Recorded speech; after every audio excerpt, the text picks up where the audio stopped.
Welcome, welcome, welcome. It's Speedify Live Office Hours. I'm Alex. This is Kevin. Hello. We are some of the people who make Speedify, and we are here to answer whatever questions you have. Like, what is Speedify? Speedify is our app that lets you you can run on like any of your devices, right? iOS, Android, Mac, Windows, and it lets you get better internet by combining different internet connections together. So you can use cellular and Wi-Fi, you can use Ethernet and Wi-Fi, you can use 3 cellular connections at the same time, and get much faster, more reliable internet. We are live, so we do see your comments appearing. So, hey, Barbara, TM, hello. I'm not gonna say hi to everybody. Going forward, I see you guys. I love you guys. Good to have you guys here. How are you, Kevin? I'm good. How are you? I'm good. I've been seriously traveling the last few weeks. Went to National Association of Broadcasters. Went to Ecamm Creators Camp up in Massachusetts.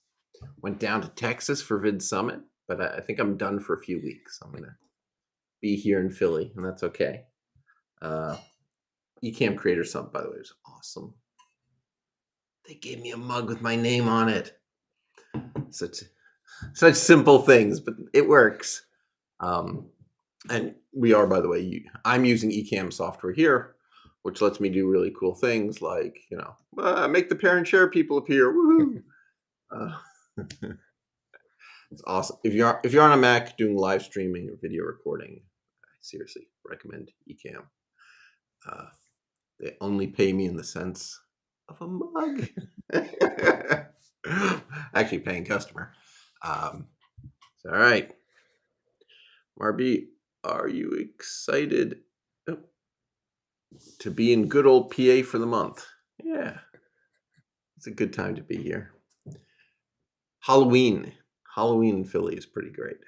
We take it pretty seriously, and it's high enough density with all the row homes that you get these just masses of kids pouring down. My neighbors and I all sat on our front steps, drinking and giving out candy, and it was a fantastic time.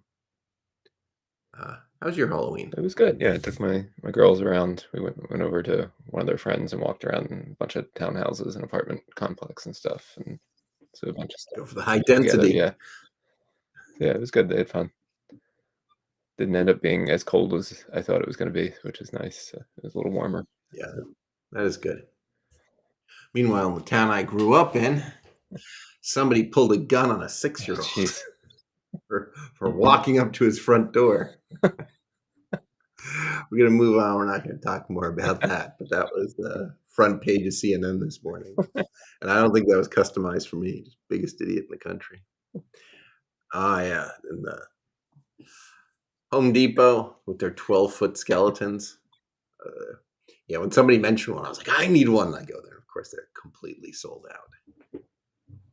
All right, here we go.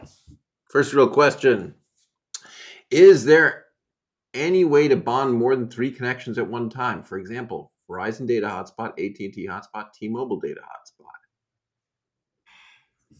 How about 4 at once? Floating over. Have to make your question disappear. All right. So this is Speedify running on my Mac that's sitting in front of me, and that data you see is this live stream.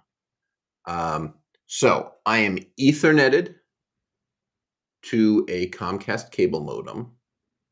My Wi-Fi has joined this. Oh no, it's on the Comcast. All right, while we're live here on the air, I am going to switch Wi-Fi networks. It's a terrible idea. How can you switch Wi-Fi networks while you're live streaming? All right, well I did it. I clicked. Hopefully, I'm still live here. I still And see. you still my Wi-Fi disappeared. Oh, it's back. It's back.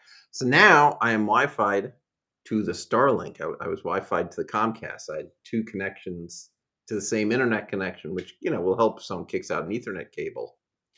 But it's not what you really want. You really, really want multiple carriers. All right. So the next one is cellular, which I'm a little cut off here. Is this iPhone USB cabled to the computer, right? So then the Mac can use the tethered phone. So what's the 4th one? The 4th one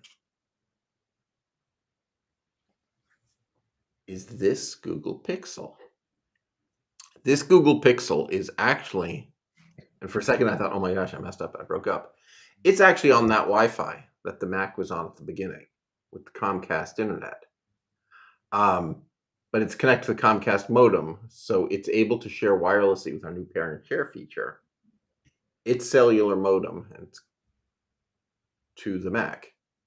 So parent share is this kind of cool new feature we have. We just added it, I don't know, a few weeks ago.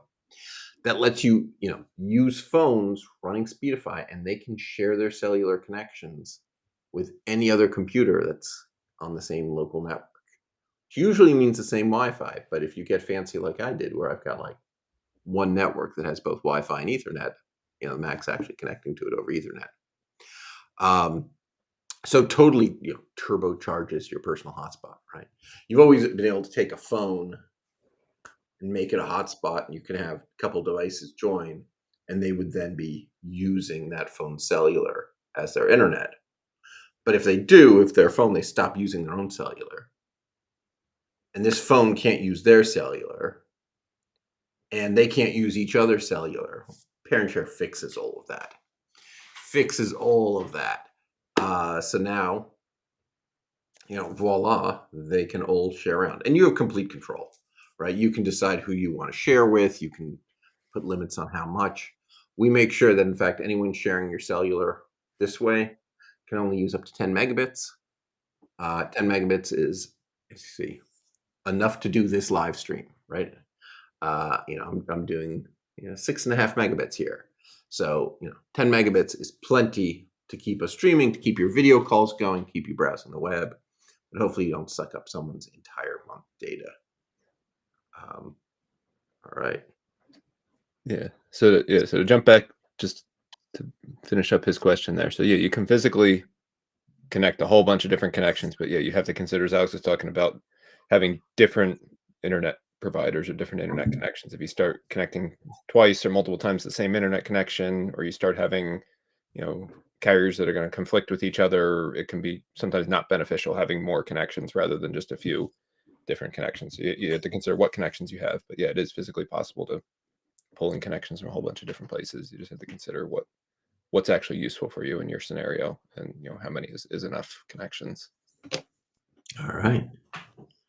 See, perfect. I can't get past 2 connections. I'm going to be streaming baseball in a couple of weeks. I want to use as many connections as possible.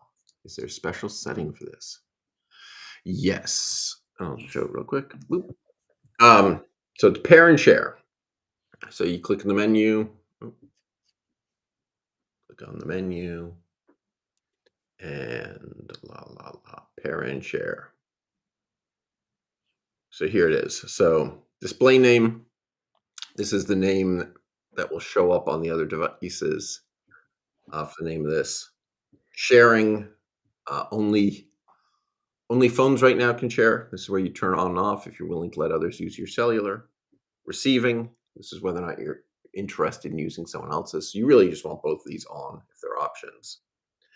Pairing requests is kind of interesting. This is if somebody sends you a request, what does your phone do? The default is it says, so and so wants to, use your cellular. Is this okay? You say yes or no. You can also set to automatically accept. If you're just like, yeah, I want to use parent share all the time. You can change it to automatically accept, and anyone running Speedify who clicks on you, who finds you on the same Wi-Fi network, will connect. Or ignore if you're set up correctly and you don't want anyone else to pair and share with you. You can change it to ignore. That'd be fine. There are a few stats down here. Simple things. Yeah. Look at that. All right. 133 megabytes used this week through parent share on this computer. So not a vast amount, but I'm sure it means it saved my bacon several times, so to speak. All right. Good morning. Hope you had a great Halloween. I used parent shared retirement home I work for with no service and was able to go from 1 megabit to 6. I love that. I love that kind of success story, right? Yeah. I mean, other people get excited. Do you have gig speeds or whatever? But the difference between less than 5 megabits and 5 megabits is like Yeah. that, Actually do things. Yeah. that's the big one. You're browsing the web, you're reading email, maybe attachments take a little while, but you know, live streaming you need at least 10. But for the kind of just click around the internet, read the news, get your texts, 5 megabits. That's where it's at. Yeah. Yeah. Once you get into, most people aren't going to notice the difference between 100 megabits or 200 megabits for most things, unless you're downloading files or whatever. But yeah, it's Yeah. I wonder if virtual reality will change that. But doesn't sound like much, but I always have 0 bars. That was amazing. Thank you. You're welcome. awesome. You can use pair and share with Wi-Fi, right? Like on a laptop if there's bad internet in the office.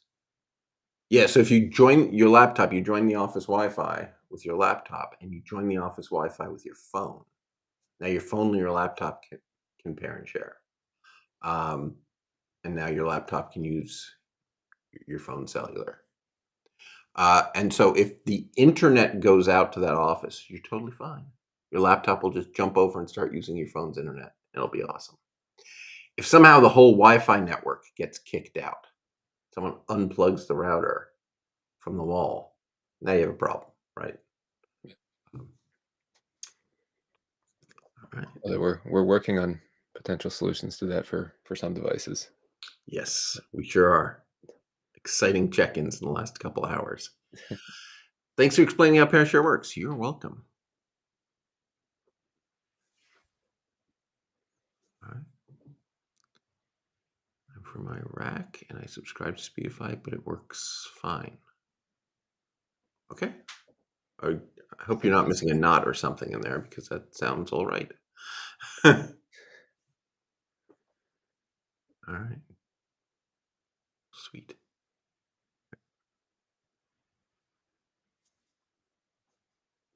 Time to build government buildings for having bad internet when I need it. Yes. At what point is internet a human right? Getting there. Ah, all right. Well, I'm from Iraq. I subscribe to Speedify. It does not work well. Um, Yeah. Can you let us know more about what's not working? I mean, Iraq is a challenging area. I mean, we can't have servers in Iraq, and you know, you have to be able to get a good connection outside the country to one of our servers. So it can be a challenging area. But if you can give us more details about what's not working well for you, that'd be helpful. yeah, yeah, we'd love to know more. So what's coming next in Speedify, Kevin? So yeah, we're continuing to do more improvements to pair and share, potentially adding some new, as I alluded to, some new helpful features there of different ways to connect and some other improvements. And we recently, just in the latest update, we released that you can use a pair and share connection to log in and connect to servers. So if you don't have any internet connections at all, but you can get a pair and share connection, you can use that pair and share connection to log into Speedify and connect to the servers over it. Where the initial releases Speedify, you couldn't do that. You could only use the parent share connections after you already got connected with another internet connection. So that was an interesting update that we did.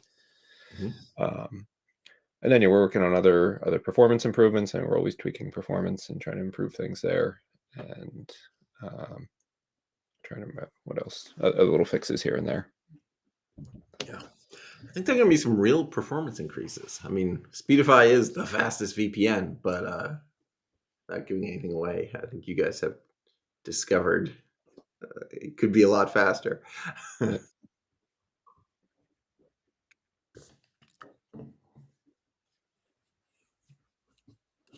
You do need a Speedify account, right? Like my friend isn't paying for it, but could still help me.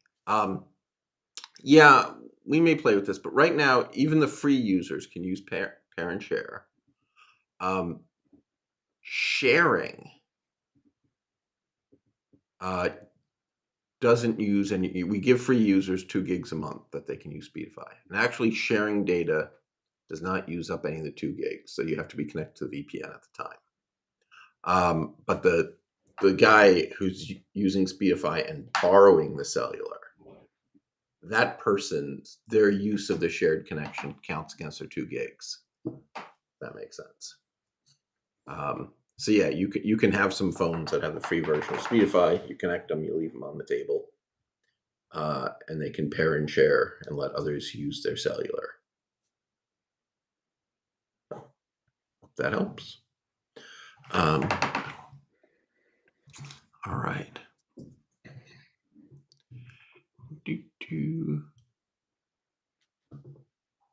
So yeah, we were talking live stream, right? You really, to get even the most basic acceptable stream, really is 4 megabits up, right? And carriers only talk about download speeds, right? I Yeah. mean, you can read the fine print, but when they brag, 500 megabit internet, you have to say, what's the upload?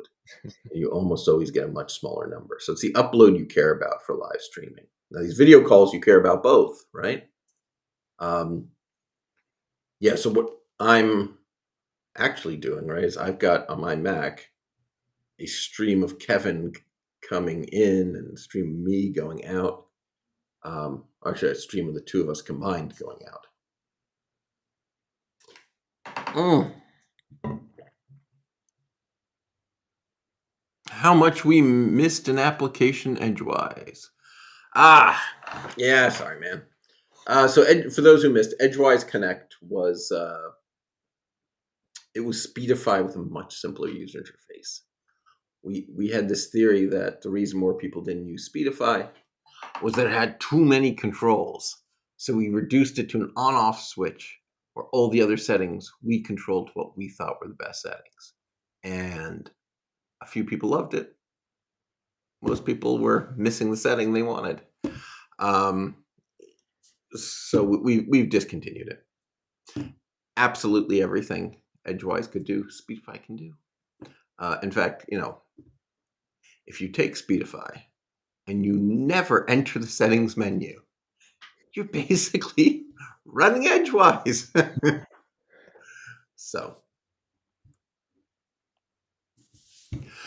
does phone to phone Type C USB tethering work with pair and share?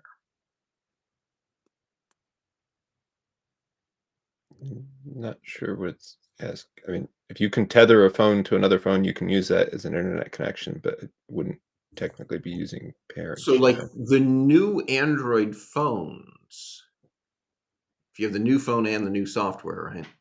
Um, a lot of them in their tethering, instead of claiming to be a generic network card, they actually claim to be an Ethernet card. Um, my I've got a Pixel 4a, which is the hardware is too old; it won't do that. Um, Someone with a Pixel, I think 7 or later, we should try it. I think a Pixel 7 and USB-C might show up as a network, and we might be able to pair and share to it. Seems like it should work, right? It says it's an Ethernet. Yeah, I think so. Yeah, I'm not sure off the top. I can't say we've tried it, but in theory, it probably should work.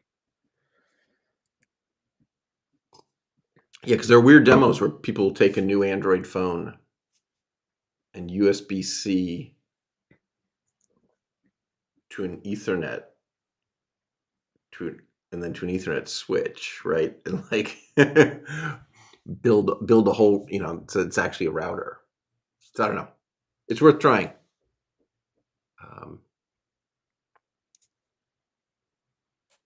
I love not touching the settings menu. Right? Yeah, you're probably not alone. You can physically tether phones to use each other's data.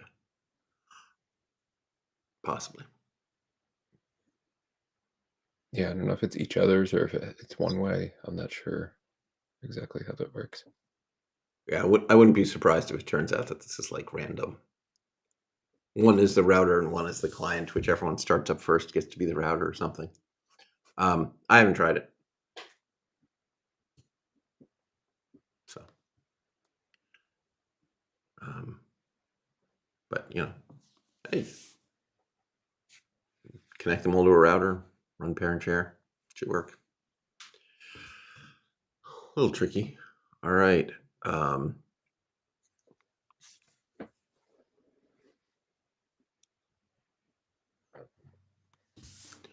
do I need at least 2 megabits to run 1080p in Speedify? Two You need megabits. at least 4 megabits to do 720p. 1080p is probably around that 10 megabit line. Yeah. Now, Speedify will help you put together, if you have a couple 4 megabit, if you have a couple 2 megabit lines, you can put them together and get up to the speeds you need to do 720p. But no, 1080p you can't do in 2 megabits. I mean, you can do across a couple 2 megabit lines, but no, that's sounding a lot more like 10 megabits to me to do well. Okay, thank you. All right.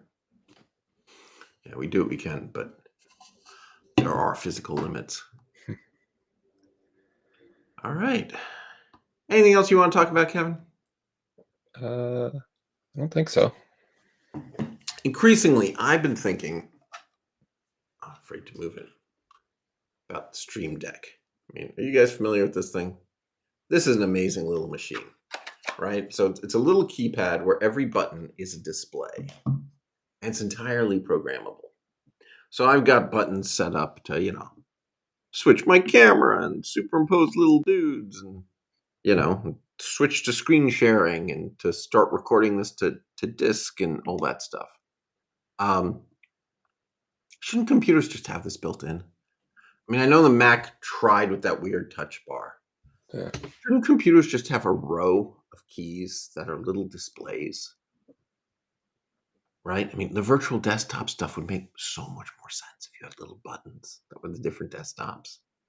Yeah. You could program them, and different apps could like give you a smart key. Yeah, and I think some of the high-end keyboards have programmable buttons and stuff, like some of the gaming keyboards. I think people program them to do things, but uh, The touch bar was officially killed last night. Was it? All right. I missed that. I kind of thought it had been killed a while ago. And they got rid of their terrible keyboards. It was a real misfire. Because I think there was a core of a good idea there, right? Have a whole bunch of buttons and let different apps take over different buttons and do whatever they want with them. Yeah, I mean, Apple had these usage guidelines on how you could use the touch bar and excluded all good things you could do with the touch bar. Didn't really make a lot of sense. Yeah. All right. Any other questions? Seems like we're running out of questions. Um,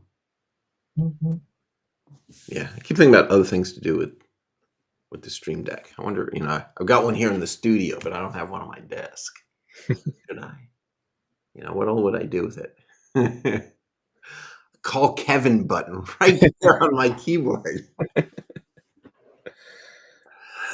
That'd be awesome. I'll All just have right. a hang up button on mine. Who the hell authorized Kevin to get a Stream Deck? All right. Said bye. That's right.